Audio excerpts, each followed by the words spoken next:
All right, so we're at 12:01. Let's get started here. So hello, everyone. My name is Austin Hageman, a partner, advisor, and investment committee member at the firm, and I am joined by Henry Mercer, our chief investment officer.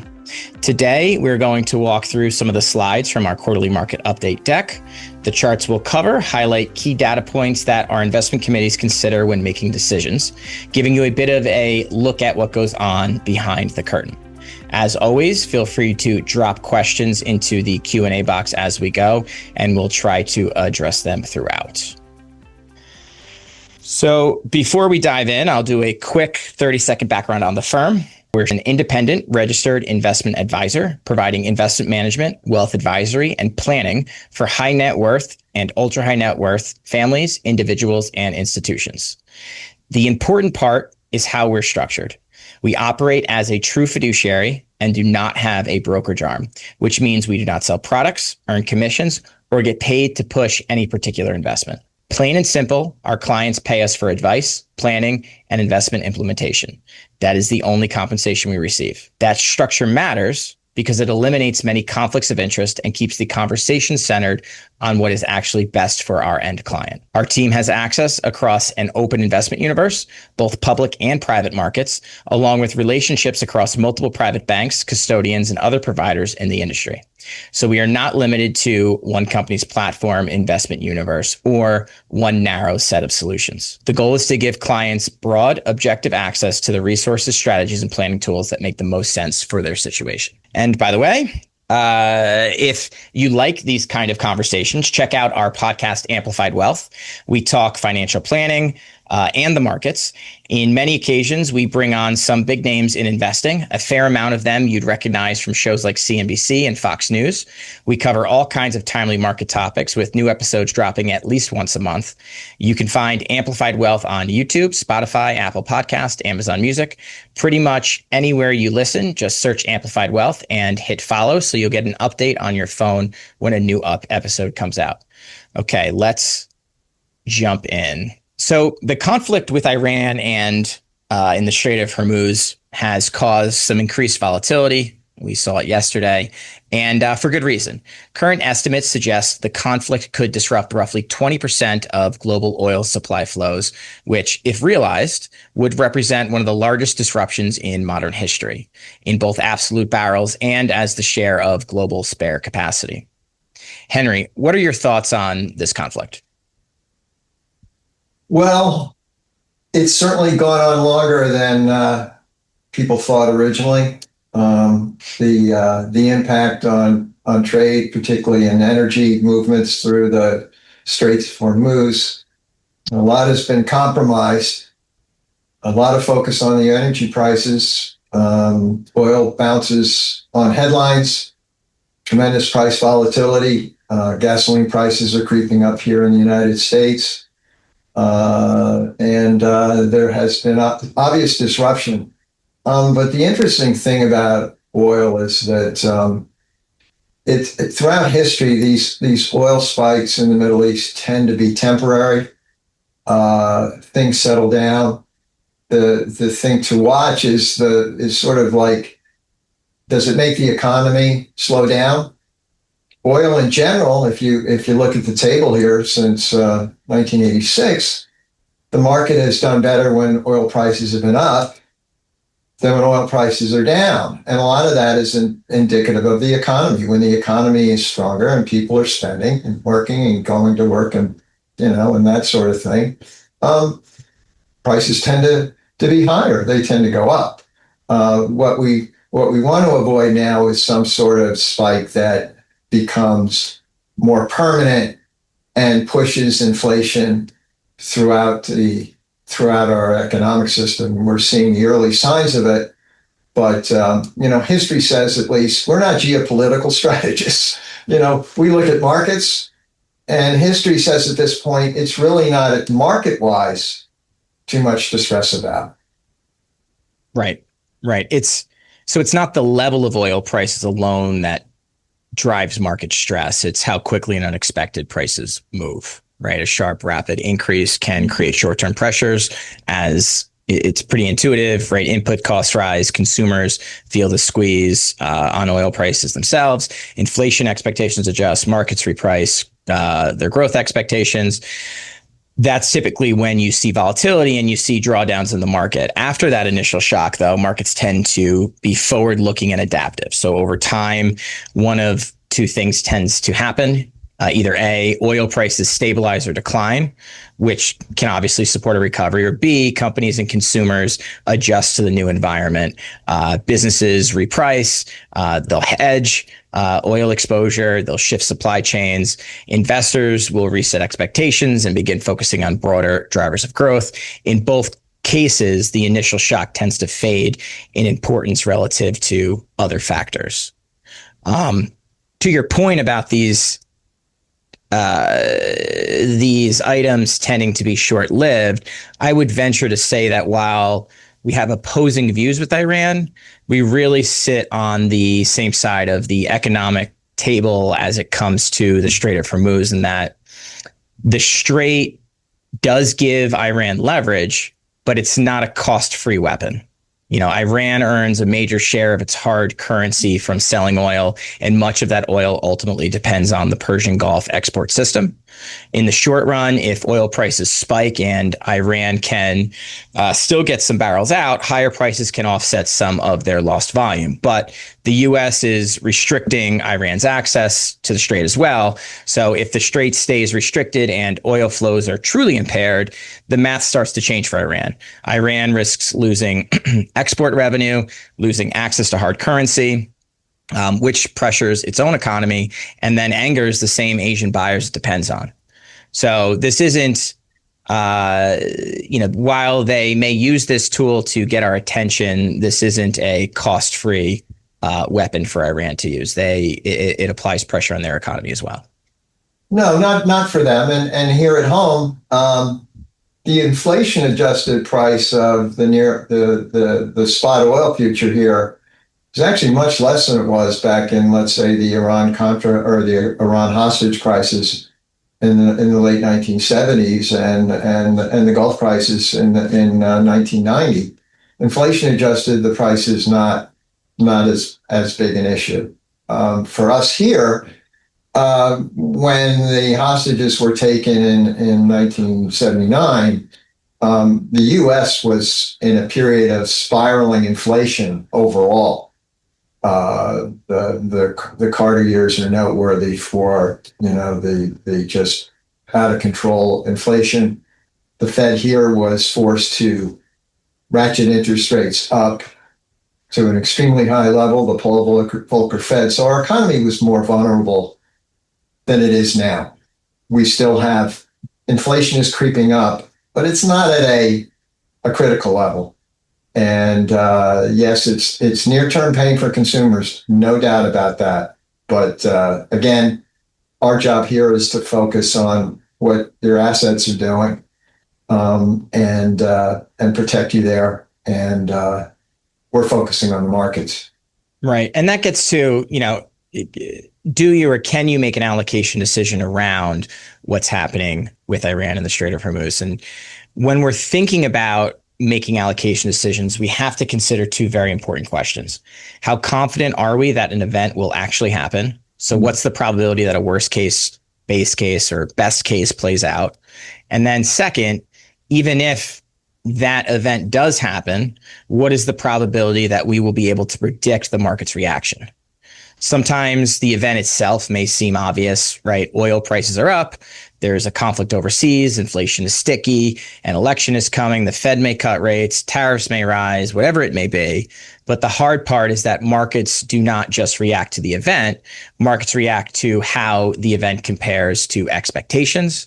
What are earnings doing right now? What does that mean for interest rates? How policymakers are responding, and what investors were already positioned for, just to name a few. So before making a major portfolio change, we have to ask, are we highly confident in the event? And are we also highly confident in the market's consequences? If the answer is no, then it usually argues for humility, diversification, and discipline, not a dramatic bet against or based on a headline itself. For sure. And look, if the Pentagon can't get it right, how the heck are we? Right.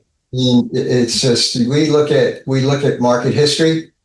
The heartbeat of corporate America right now is extremely strong. Earnings growth is sensational. The AI is causing, right or wrong, a lot of spending and a lot of money filtering into the economy. And so as far as stock prices are concerned, there doesn't seem to be an imminent sort of big picture threat beyond Iran. Right. Right. And we would categorize this as short term, most likely in nature. And I think it's important just to emphasize that we're not suggesting that we need to ignore risk. I think what we're suggesting is, you need to try to take risk in places where you believe you're being compensated for it. The key point is this. We usually have more confidence in the long-term benefits of owning a diversified basket of businesses with a discipline around quality and valuation than we do in our ability to predict the short-term market reaction to any single headline that may or may not happen. And that is why headlines deserve our attention, but we should not let them bully us into abandoning a long-term investment process. No, you have to take what the markets give you, and you need to observe. And in this case, I mean, the thing that we are probably watching more closely than oil is just the general trend of interest rates, longer term interest rates, things like that will have a much greater impact on the stock market.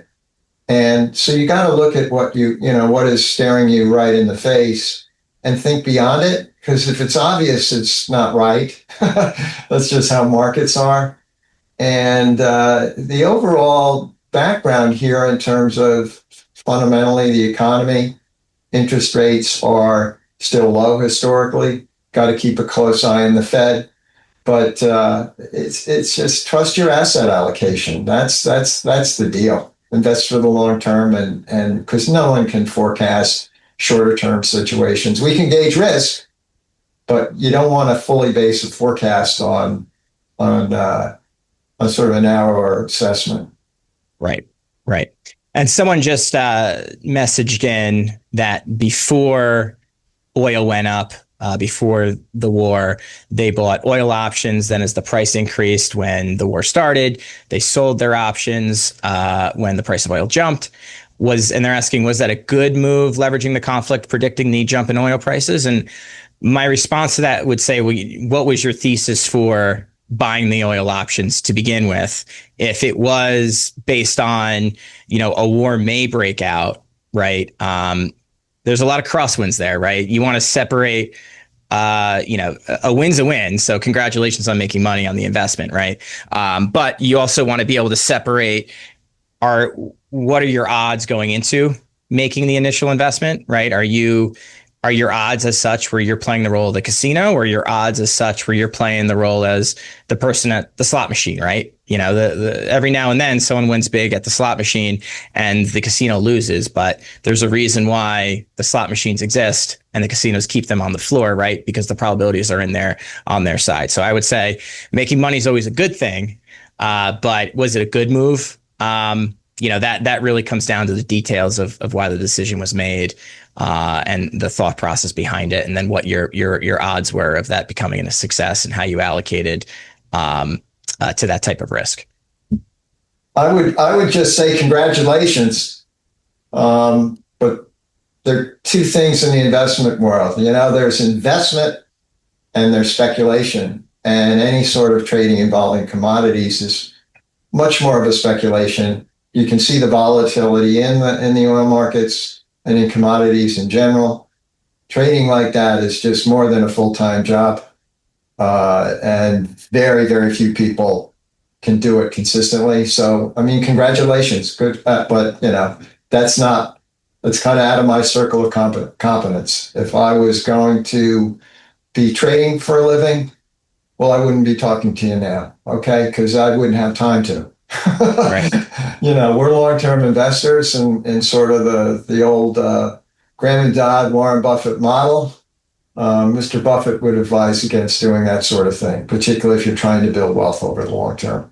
Right. And if you were a trader, you would have to work twice as hard to get the returns because you're likely paying short-term capital gains, which for many of our clients is up there, close to, 40, 50%. So in order to get the same net of tax return, when you're triggering a lot of short-term gains, you got to roughly double your short-term capital gains, over what your long-term capital gains would have otherwise been. And by the way, when we say how hard it is to make investment decisions around an event like this, it's not because we don't believe in our own abilities. If you really look at the research and you start diving in, it becomes very clear that, in looking at the empirical evidence, that if someone's telling you they can get this type of headline trade right with a very high certainty, they're either lying to you or themselves, right? It's just, I would encourage anybody interested in it to really dive in, Google it. Don't take my word for it. You'll see how hard it is and how often investors who try to invest that way, struggle to perform at an adequate pace. But enough of that. Let's jump to the next slide. So the Iran conflict isn't only impacting stocks. Let's move to this slide. So what we're looking at now is a bond slide. We're looking at the bond side of the ledger now. This slide is a good example of how quickly market expectations can change. We're looking at the market implied probabilities that the Fed funds target range will still be unchanged at the end of each meeting from back in February. That market implied rate was sampled back in February, so that's the teal bars. And then we're looking at it again, what the market thinks about those probabilities at the end of March, which is the blue bars. The teal bars are what the market was thinking back in February. At that point, investors were basically saying, we think the Fed is probably going to cut rates this year. But the blue bars show the more recent expectations, and that is a pretty big jump. The market is now saying, wait a second, not so fast. Maybe the Fed doesn't have as much room to cut as we thought. Henry, is this mostly the market reacting to the Iran conflict and oil prices, or are there other forces underneath the surface that you think are driving this change too? I think the degree of change in the expectation is largely due to the oil market right now. I think the thing for investors to remember is that the Fed is in an easing cycle. They started lowering rates a couple of years ago, and the consensus coming into this year was more cuts, particularly following the June meeting when Kevin Warsh takes over as chair. But that, because of the oil prices, has changed sentiment. And the other thing is also that the numbers that the 2% inflation target that the Fed talks about, well, they're having trouble getting there. And it's those inflation statistics because of oil and then some shortages in raw materials that are coming out of this crisis, fertilizer, aluminum, things like that. You're seeing price pressure. So for now, it appears the Fed is on hold. That's not bearish, because the Fed is in an easing cycle. Doesn't mean that the easing is over. We don't know. But obviously what the Fed does for the remainder of the year, there's some dissension among the Fed in terms of presidential interference. So the current governors have their backup, and will have it up when they greet Mr. Warsh, who, without question, is about as highly qualified to be Fed chair as anyone who's served in the post. So, I wish him well. But, right now the sentiment around the future of monetary policy has shifted from where it was late last year.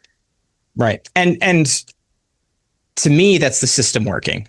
Right. What the Fed is supposed to do is they're supposed to shift their policy based on the data, based on what's happening in the economy. Right. So the fact that we're seeing this, and sure, this is the market implied probability, is not what the Fed is saying. But the market is using Fed language and things like that to help make their probability, make these probabilities. These probabilities are actually based on dollars being traded. So, I think that from a marketing sample standpoint, they're as good as it gets. I think the key, so just back, you mentioned Warsh. The key political drama around the Fed recently was that Senator Tom Tillis had been holding up Warsh's nomination because of the Justice Department investigation into Jerome Powell. Tillis viewed the Powell probe as a threat to Fed independence and had tied his support for Warsh to the investigation being resolved. After the DOJ concluded, they dropped it, although they still kind of left the door open. Tillis dropped his hold, which appears to have cleared Warsh's path. Do you think the market is already looking through Powell and trying to price in a Warsh Fed? And do you think the Warsh Fed changes the rate cut path, or does sticky inflation and higher oil still tie the Fed's hands either way? I just think, given where the situation is right now, that if Warsh came in and really pushed for a cut, there would be a big loss in credibility for him, because he did say in congressional testimony that he would not be influenced by the White House, which honestly all Fed chairs are to some degree. Right. But it's just tough to kind of figure out going forward what's going to happen. Obviously, peace in the Gulf, or a more stable situation. The out months on oil futures say oil will be lower. And you get into that kind of situation, things settle down, you might see a rate cut later in the year. But right now it's just, they can't even, the FOMC members can't even get their forecasts right. They're never quite on target. So, what we can do is sort of watch the Fed. But in the meantime, there's just going to be a lot of, it's a lot of eyeballs focusing in. It sells some newspapers and tunes people into financial news. But, let's just watch what they do, not what they say. Right. And speaking to what he said, and you alluded to this, is, Warsh has made it very clear that he would prefer rates lower, but then he also made it very clear in his testimony that while he wants rates lower, it needs to be a very measured and thoughtful process. Based on what I have read about, his testimony and what he said, I would not expect this to be a quick, boom, boom, rates are down, done. I think that, he is a very smart individual, very accomplished, could be a good person for the job. We'll see. But with that, I don't see any drastic movements. I see a more measured pace. I think so. And the big issue out there is probably the biggest risk to the United States longer term is an increase in interest rates. I mean, our deficit is like ballooned. It's now closing in on 100% of GDP. We would be really hurt by higher rates, which is one reason Trump wants them down. Right. The Fed can control the short-term rates, and maybe we could borrow a lot of money at short-term rates. But if long-term rates start going up, it's going to be tough. And maybe that's where our trader out there can make some money. But you're going to have to watch that bond market, because interest rates globally on the long end, they're creeping higher. And, that could be positively sloping yield curve. It could be a sign of growth. But, man, if it becomes supply and demand for U.S. Treasuries, we have a problem. Right. And that's the risk to lowering rates too quickly. And Warsh and the Fed know that. You lower rates too quickly, that forces inflation up. And so far, the best tool that we know of to battle inflation is to increase rates. And at that point, they would likely be increasing rates at a pretty good clip, which causes other stresses in the market. And nobody wants to be known as the person who made that happen. I mean, markets will sense that. I do take some degree of comfort in the fact that Treasury Secretary Bessent and Kevin Warsh both have had success as macro investors. They've worked with probably the goat of them all, Stan Druckenmiller. They're highly intelligent about markets, so we're lucky we have that expertise there. But at a certain point in time, markets can do their thing. But I'm happy those two are in those seats. Yeah. So we had a question about the interplay with the Fed, lowering interest rates, the Fed's balance sheet. We answered, do we see that actually happening? I think it's possible. I don't think it'll be a quick, a quick event. Will the Fed force banks to hold more treasuries, or other measures? Is another question out there. And I guess I'll let you go, Henry. But from my point of view, the market's going to be the market, right? If there becomes a point in time when there is an excess supply out there of treasuries and we need the demand to be there, then yields will rise until the demand is there. And then you'll have the private investor or the banks will step in automatically, right? It's just how capitalism works. I think, something that just popped into my head was that one of Warsh's objectives or stated objectives is to reduce the Fed's balance sheet, which is piled high with treasuries from quantitative easing and all the steps that were taken during the great financial crisis. He wants to get that down.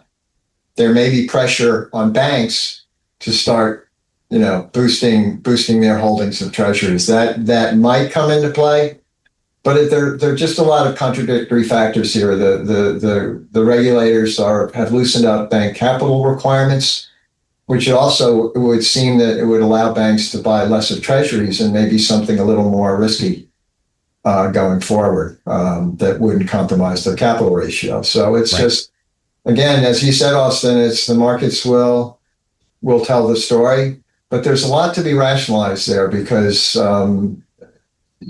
Fed taking down the Fed's balance sheet in some way could be restrictive. And Warsh doesn't want to do that. So we'll see what's up his sleeve. Right. So I think just to close out this slide here, and we did have another question on inflation, but I'm going to keep moving ahead just so we can cover all the topics. And if we have time at the end, we'll circle back to it. But just to close this slide out, it's our belief that the chair matters, but the data still matters more. A new Fed chair can change the tone, the communication style, and maybe the framework over time. But if inflation is being pushed higher by oil or some other factor, the Fed still has to deal with the same math. And the math is the math. And no Fed chair wants to be, forever written in the history books as the guy or the woman who started a crisis, right? At least I would think there's nobody at that level who wants to be in the history books, with that behind their name. Some have done it, but yeah. It's true. It's true, but not on purpose. And by the way, the stock market still survived. The bond market still survived, even through those moments. So, and impressively survived. History says the Fed has the stock market's back. Don't forget. Yeah. So just furthering on the bonds side of things. So far, we've spent time talking about things that are inherently difficult to predict and largely outside of our control, whether it's geopolitics, oil prices, Fed policy, inflation, short-term market reactions. This chart shifts the focus to something more reliable and measurable: the relationship between starting bond yields and future returns. I know some of you are saying, what in the finance am I looking at here? So before you tune out, let me take 20 seconds to explain this. It's pretty simple after I break it down. This chart is showing historical data for the Bloomberg U.S. Aggregate Bond Index. So a standard, one of the standard bond proxies in the U.S. The bottom axis shows the starting yield, basically what yield an investor was able to earn at the beginning of a specific period in history. The left axis shows the subsequent 5-year annualized return after that starting yield, meaning what the bond index went on to return per year over the next 5 years. So each dot is basically saying at this point in history, bonds started with this yield, and then over the next 5 years, they produced this return. The pattern's pretty clear. As starting yields move higher, future returns have generally moved higher too. The relationship is not perfect, and there are certainly exceptions, but it is pretty strong. You'll see the R squared to the right of the chart. That R squared is about 89%, which is the fancy way of saying starting yield has historically explained a lot of the variation in the future 5-year bond returns. Essentially, looking back 89% of the time, starting yield was a good indicator of future bond returns. And as of the date shown, the starting yield was about 4.16. And based on the historical relationship, that implies a forward 5-year annualized return of about 4.12%. Henry, would you describe today's bond yields as low, reasonable, or very attractive after a long period where yields were unusually low? I would say that they are reasonably attractive. On an historical basis, these are pretty normal yields over the long term history of U.S. interest rates. It's pretty normal level. They soared much higher in the late 70s, early 80s, period of inflation and things like that. And they also went down to zero in certain areas and even negative in certain cases globally during the great financial crisis. So I would just say for investors out there that maybe are less familiar with the bond market longer term, that these yields may seem attractive based on the immediate rearview mirror, but they're not. They're reasonably valued. They're not, extremely attractive. They will fill the job of what bonds are, a safer port in a storm that's generating income, but it's not like they are, just you got to own them because the yield's so high. I mean, when inflation and interest rates peaked back in the early 80s, the 10-year government bond was yielding about 14%. It's one of the great buys of all time. People those bonds beat the stock market over the next 20 years. But at these levels, it's a reasonable value, but be very conscious of what you're buying, your risk, the length of maturity. Return of capital is more important than or return of capital is more important than return on capital. Right. I would agree with you. I wouldn't consider this yield environment high or ultra attractive relative to other assets or their own long-term history. If you take a building blocks approach to say what does a normalized yield environment look like, and it's somewhere between 4% and 6%. So we're at the bottom levels of normal. You can look at bonds both from a return standpoint and then also from a diversification standpoint. And current yields suggest bonds can be a more reliable equity diversifier than they were in the early 2020s and much of the 2010s. However, I would expect the return driver to still be the equity side of the ledger. And we can't totally eliminate inflation concerns yet, or other risks like government debt levels, just to name one other. There's many out there. But all of those risks could influence the diversification potential of bonds relative to stock market volatility. So considering other asset classes or strategies in the equity diversification toolkit could make sense for certain investors as an addition to bond exposure. We don't need to dive into those other potential diversifiers today, but we will focus some future episodes on this topic. So stay tuned.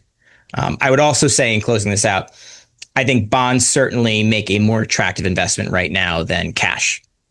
Just to round that out. So while, we're happy with a normal yield environment, we're not overly ecstatic because yields, we don't feel yields are ultra attractive, but we do think they're attractive relative to cash right now. I would agree, and inflation will call the tune here. But I think at this point in time, where inflation is and where bond yields are, it's not a bad spot to be. Right. So let's hop to the equity side of the ledger.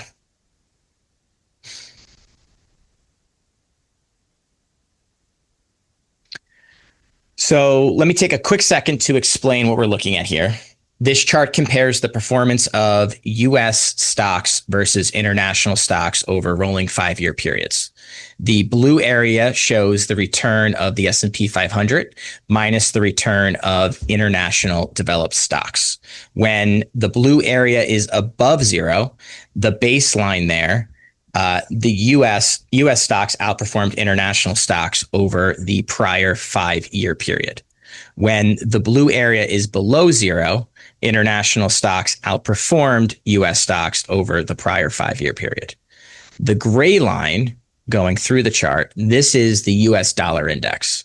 That matters because for a US investor, international stock returns are impacted not only by the stocks themselves, but also by currency. If the dollar is strong, it can be a headwind to international returns, creating a return drag. If the dollar weakens, it can be a tailwind, boosting returns. Henry, when you think about international exposure, what is the main takeaway for clients who wonder why bother owning international stocks at all? Well, equity prices here and globally go through long secular cycles. And really, this comes down more to sort of a rational asset allocation, where many investors, because of the success of US stocks versus the rest of the world over the last 14.6 years, are very, very heavily weighted in US versus international. And I think what we may be seeing here is that beginning late last year, early or late summer, the international indexes started to outperform the US.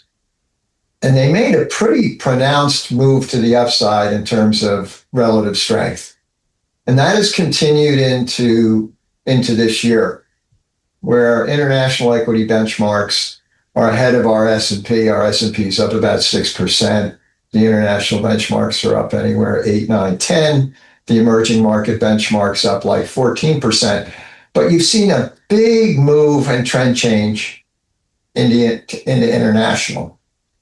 And I just think that it is a good time for people to review their portfolios and rebalance and bring back your international weighting to more of what might be a sort of a basic target for the long term. Also, technically, there are a lot of market players and portfolio strategists, big money people, endowment money, that they see this trend going into international. They see sort of how long the differential has persisted between US and international, and they're starting to put money there. And I just think it would be a good practice overall for people to take another look at their international. It doesn't mean that the US is going to be a terrible place to be, because look, we are the leader in terms of entrepreneurship and capitalism. We grow the world's best leading companies. All that's not going to change. But it's more of a risk adjustment to your portfolio that also might juice returns a bit. Right. And you mentioned the strong relative returns this year with international outpacing the US. That's also coming off of last year when international essentially doubled US performance, outperformed the US by almost 15%. What are some of the catalysts you feel that have led to this outperformance? I think, we've talked about it before, Austin. It's the weaker dollar. The dollar weakened last year. It could have something to do with tariff tension. It could have something to do with the political dysfunction here in the United States, whether you're left or right. But if you're sitting internationally and you're thinking about like allocating capital, you might think, hey, I want to get a little more money out of the United States just to diversify. I just also think the strength of the move that international had last year is indicative of something. I mean, I know we're not in the forecasting business, but my sense is that it's more lasting in duration and will probably go beyond the current political cycle. That there's just kind of a reassessment of what's going on. But the US still, in terms of corporate quality, transparency, and dominance in terms of overall business, that's not going to change. Right. And I think valuation plays a long-term impact on international as well. I think a mistake investors often make is dismissing the role of valuations, and what they're, how they can play into future return potential. And I understand why. A lot of investors have seen people use valuations in the wrong way as a short-term market timing tool. Someone says the market's expensive and then expects stocks to fall next week, next month, or next quarter. That's not really how valuations work. Valuations are actually terrible at telling us what the market will do over the next few years. But they are much more useful at telling us what kind of return environment we may be walking into over the next 5 to 10 years. But I think I digress from my original point. I think when thinking about valuations and the role they play on returns, I would think of it like buying tickets to two different concerts. The US right now is Taylor Swift at MetLife Stadium. It's an amazing show. Nobody's debating that, but the ticket price already assumes it's going to be amazing. So the show needs to be really, really good just for people to think their money was well spent, and that they'd be willing to pay even more to go to her next concert. International is not a bad band. It's more like a very good artist investing in itself and playing before the hype cycle catches up. The crowd's smaller, expectations are lower, and the tickets are cheaper. So they don't need to create a night you'll never forget for you to walk away saying, wow, that was money well spent. I'd be willing to pay more to see them again. And in investing, that matters because investors aren't willing to pay more for a stock, pushing the stock price up based on what was obvious yesterday. Stock prices go up in the future when the future comes in better than today's prices assume, or better than investors assume today. So I think we don't need international to have US type growth for international to outperform the US. World Cup soccer tickets would be a lot less expensive overseas. Right. But basically it does. It comes down to pure valuation. I mean, here in the United States, because of the Mag 7 and our benchmark equity indexes are at the high side of an historical range. And for people running big time long-term capital, the relative cheapness of overseas, it stands out. And it's not like you're going to be investing in frontier markets or things like that. It's just, Europe and sort of leading, like the Nikkei index, things like that in Asia. They're relatively priced away from the US versus the US, and they're performing well. People chase performance, right? And that's happening. So it's an interesting situation, but the odds are, it just from a longer term perspective, the U.S. is due to just not trail, but maybe just level off a little bit. Right, and we did mention dollar weakness, so I think it's important to preface this. I would not frame this as the dollar is losing its reserve currency status. That feels way too dramatic for me, and frankly, it's not supported by where we are today. The better point here, revolving around the dollar, is that over much of the last decade plus, the dollar strength has been a meaningful headwind, reducing the returns U.S. investors have seen from international stocks after the currency translation. Going forward, if the dollar simply stops strengthening or weakens even modestly, that headwind fades. And for U.S. investors, that could make international returns look better than they have in recent years. So said another way, international stocks don't need the dollar to collapse. They just need the dollar to stop punching it in the face every year in order for those returns to look better than we've seen in the last decade or so. The great financial crisis has created the aftermath of that has created so much capital sloshing around the world. 0% interest rates. There's just money everywhere. And it looks like it's looking for a home overseas. Right. And someone asked, and I missed it before we turn to the next slide there, but they asked, by bonds being better than cash, do you mean a 2 or 10-year bond is more favorable than a money market fund? And my quick answer to that would be, whether you go 2 years or 10 years out really depends on what you're trying to accomplish. If you want a cash-like return profile, I would likely stick to ultra short-term bonds. right, in duration and maturity. If you're looking to balance out a stock allocation, there are plenty of studies out there that say more times than not, having more duration or an intermediate duration is more productive for diversifying your stock exposure than shorter duration. Obviously, as we saw in 2022, bonds are not a perfect diversifier. So the way that this plays out each and every time is not the same and can vary. But that's how you should think of it. If you're looking to invest in bonds, what's the outcome you're expecting? Are you looking for a cash-like outcome? Stay ultra short. If you're looking to balance out stock risk, then look to go out further. So let me jump to this next slide here. So we've all seen the headlines recently: big tech layoffs, companies flattening management layers, efficiency initiatives, and massive AI spending plans. So the natural question is AI starting to break the labor market? And more broadly, are these headlines something to fear? What do you think, Henry? Boy, this is the number one question for our society, obviously outside of Iran, but longer term, and the impact on the employment market here in the United States and the world for that matter. We just don't really know at this point.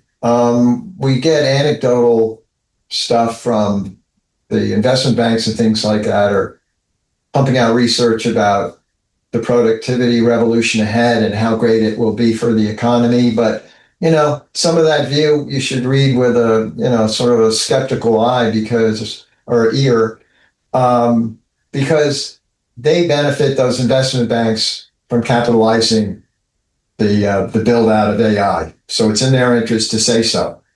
On the ground, you're seeing signs. Meta announced large layoffs. Nike announced large layoffs. Microsoft announced early buyouts for employees. Accounting firms have been reducing people at the partnership level. So AI is having an impact, no doubt. I mean, as an investor, you kind of have to break it down into categories, or how the impact might be. That first of all, you'll have the winners. Most likely, they're the names Meta and Alphabet and those companies. But the question is, unlike some of the technology that these companies have benefited from, they have had their own niche. Here, there may not be like a winner take all aspect to it. So you just kind of have to keep an eye out for who's going to emerge as the winner. How will it affect overall jobs? The second thing are they're like the enablers of AI, and that would be semiconductor companies and power generation, things like that. There will be jobs and things created elsewhere. And then they're like the users. There will be businesses in the United States and around the world that will use AI to grow their business and strengthen their competitive position. And then you kind of run into the situation that there will be businesses that they will be like the dead companies walking, that they will not be able to compete in the new world, that they will sort of, it's like the Eastman Kodaks and the Polaroids and the Xeroxes, where the world passed them by. And that, as an investor, you got to be very careful with, because many of these companies are strong financially today. They pay, some of them might be dividend aristocrats. So you got to keep an eye on sort of how that's going to go throughout the financial system. And then, we hope, like all new technologies, that while there's disruption in the short term, that it enhances economic growth, quality of life, and doesn't completely threaten jobs. Right. Right. And just to put some context to that, if we look at the top right part of this slide, when you look at historical data, 60% of workers today are in occupations that did not exist in 1940. And then over the last 80 years, roughly 85% of employment growth has come from technology-driven creation of new positions. So historically, technology has absolutely destroyed some jobs. We shouldn't sugarcoat that. But it's also created entirely new categories of work that people could not have imagined at the time. On the bottom of this page, we're looking at monthly job losses, which is the lighter blue bar, and then job losses due to AI and other technological updates, which is the dark blue part of the bar. AI is clearly becoming a more visible reason for layoffs, especially in tech, and you'll likely continue to see the figure fluctuate month by month. But last year and year to date, which we aren't showing year to date here, but I have the data for that, AI is still much less influential than more traditional layoff reasons like weaker market or economic conditions, restructuring, business closings, and lost contracts. I mean, as I say, it's just really tough. I can see where companies can really use it to grow their businesses. It will lead to new technologies. It will lead to space travel. There will just be things that will require jobs. We just can't be quite sure what it's going to be, and it's not going to happen immediately. There is an incentive for the government to hopefully guide us through this process. I wouldn't necessarily bet on it, but there are things that we have ignored that could have created jobs over the last couple of decades in terms of protecting jobs here in the United States. We still are the leader in technology. We have the world's greatest universities. I'm an optimist as far as the job picture is concerned. I just think that we will prosper. The old Warren Buffett thing, don't bet against the United States for the long term. So I'm hopeful that AI will improve our quality of lives and enhance in the longer run the world we live in. Right. So let's go bigger picture on equities for a minute. So we're in a strange environment. On one hand, investors are extremely negative about the economy and their own financial situation. In some measures, they are basically as negative as they were during the height of the financial crisis, which is actually a positive sign for future returns. 12-month forward returns tend to be above average when investors are this negative. But at the same time, U.S. stock market valuations, sure, they've come down somewhat, but they're still above long-term averages. And yet, large cap U.S. equity indices, keep floating around and then making new highs. I can understand why some investors may feel conflicted right now. The economy feels uncertain. Valuations are not exactly screamingly cheap, and yet the market keeps moving higher. This points to a very real question, I think. Is this the kind of environment where investors should try to time the market? Or put differently, without the help of a crystal ball and only knowing what we know today, is sitting out for a bit actually the best option, or does that create a different kind of risk? Henry, how do you think of this temptation certain investors may have to try to time the market with their current allocation, or keep maybe cash they just earned on the sidelines because they're waiting to add to stocks until the market gives them that, okay, all clear, time to invest signal? I mean, this is more a question for people that are almost investing for the first time. History clearly states that a lot more money has been lost or missed opportunity by waiting. The evidence is clear.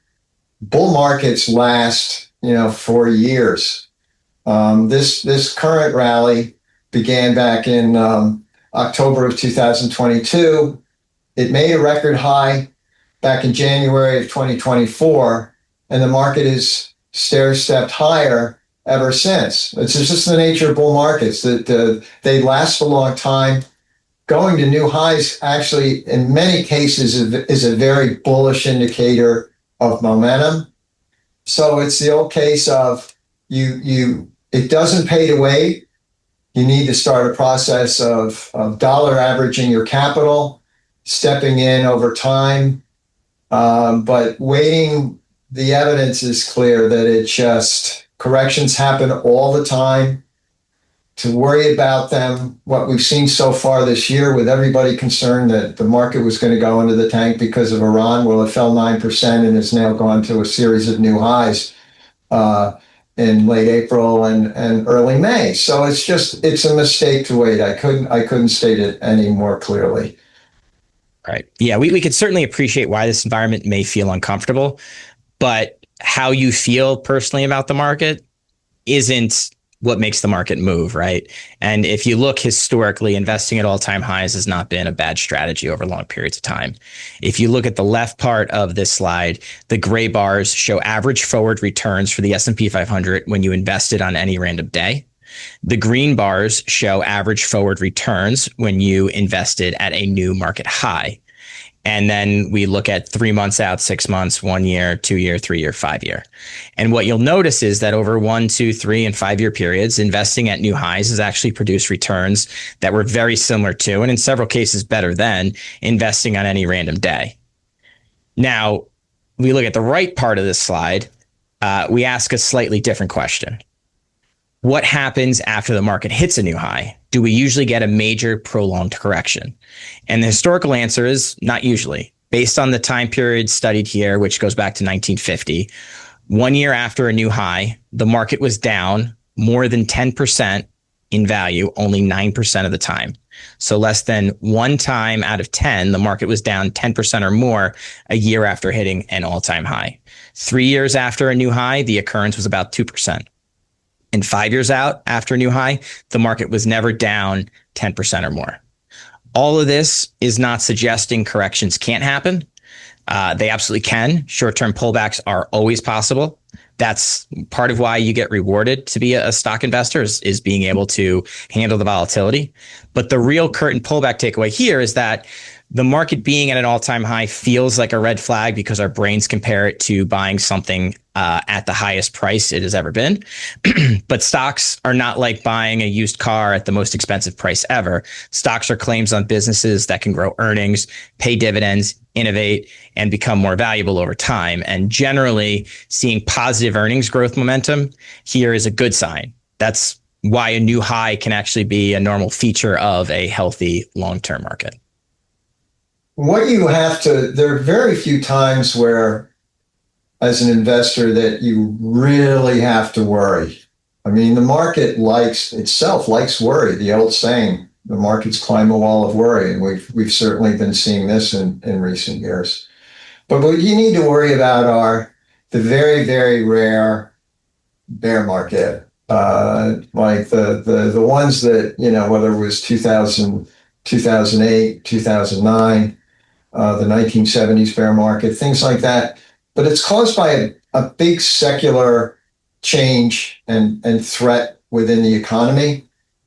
And there are certain symptoms of those kind of situations. It could be excessive speculation, the Fed raising interest rates.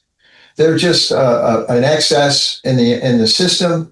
In all those cases, that was there. We really don't have that now. Bull markets last a long time. There's secular cycles that last on average to the upside. It's, believe it or not, 13 to 15 years.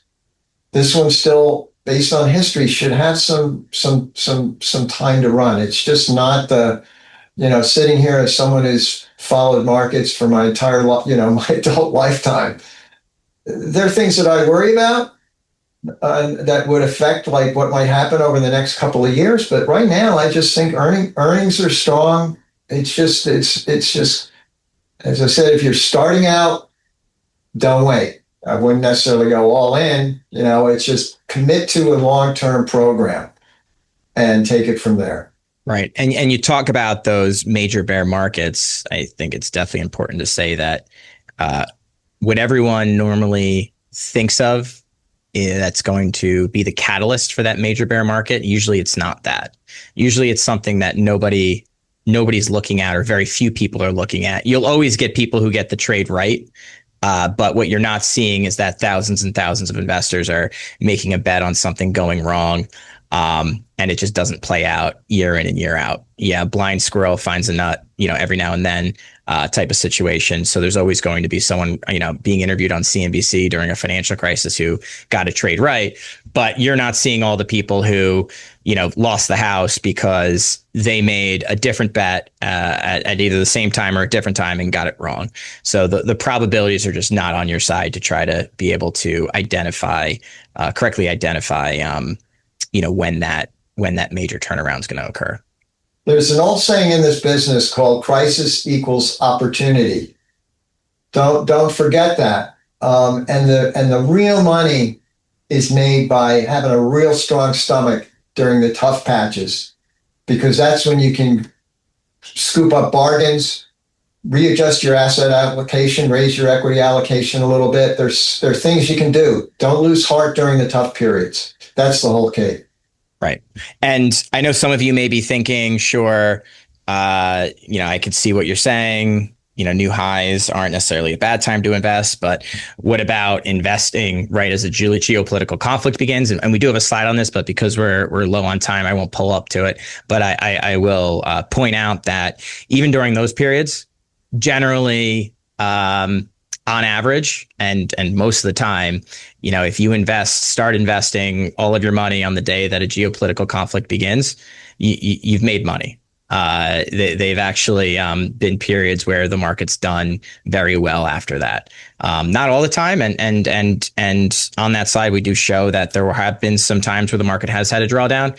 But when you really peel back the layers, you actually find out that it wasn't because of the geopolitical conflict. It was something else fundamental going on with the economy. So I think it just all goes to say that investors should put their faith in the businesses they're investing in, not whether or not a headline risk plays out and how it may or may not impact things over the short term. Ultimately, it comes down to all great wealth has been created in most cases by someone having an interest in a fantastic business.